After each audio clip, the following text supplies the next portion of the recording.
نکاح کس طریقے سے کرنا چاہیے یہ بھی ہمیں کیا کرنا ہوگا، یعنی قرآن و حدیث میں ہمیں ڈھونڈنا ہوگا.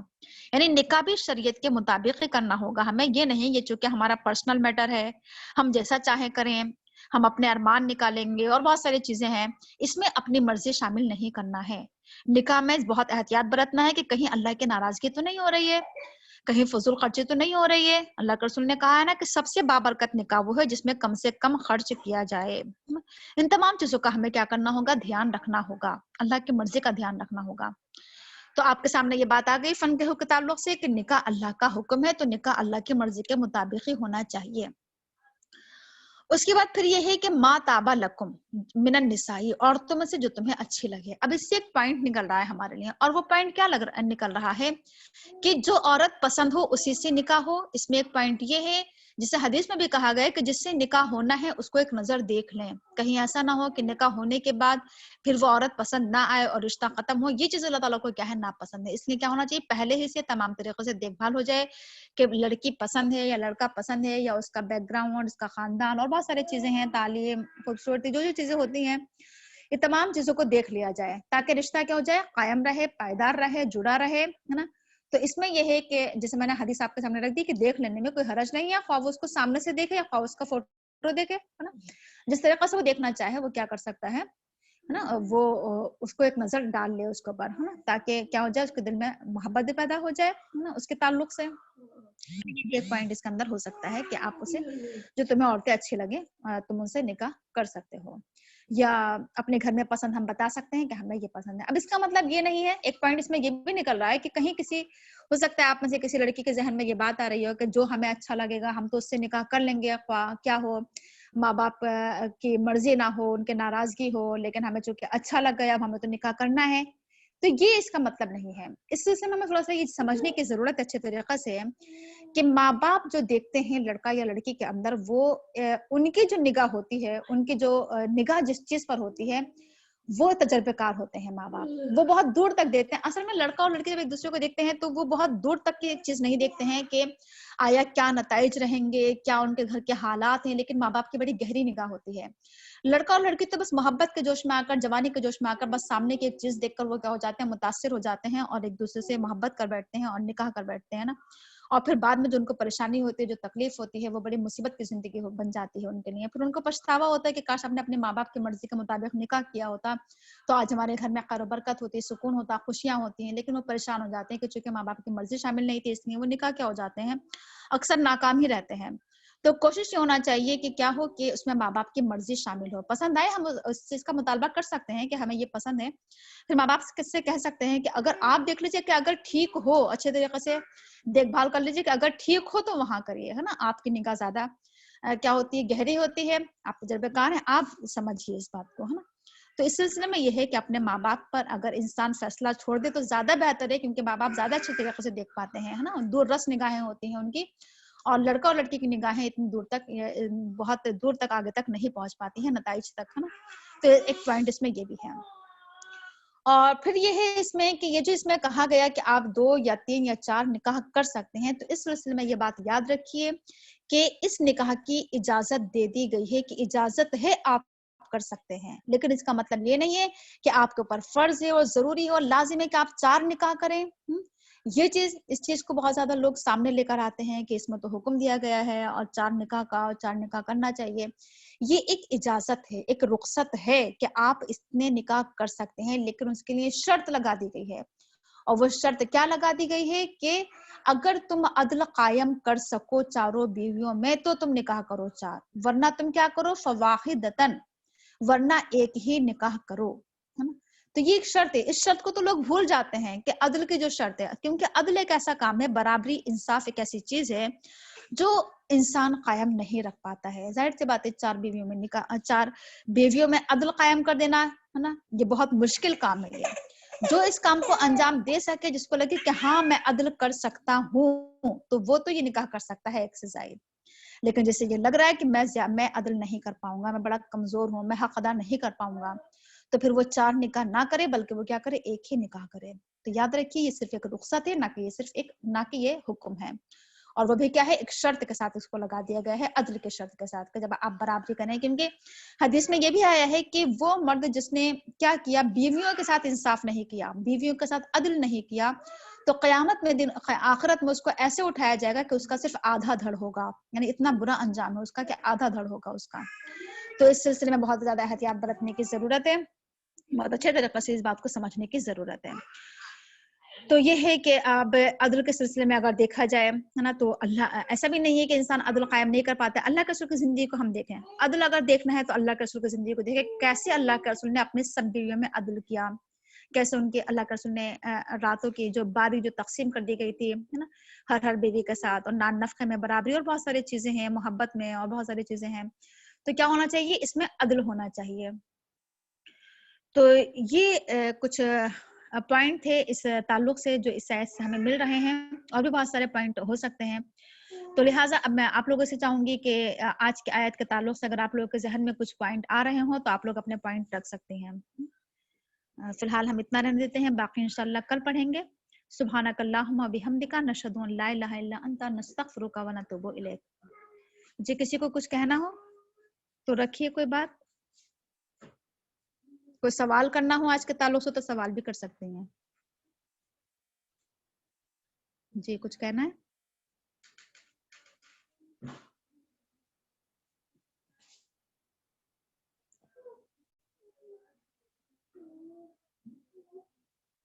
چلیے ٹھیک ہے, پھر آپ لوگ اپنے ترجمے کی کلاس شروع کیجیے, باقی انشاءاللہ کل پڑھیں گے ہم.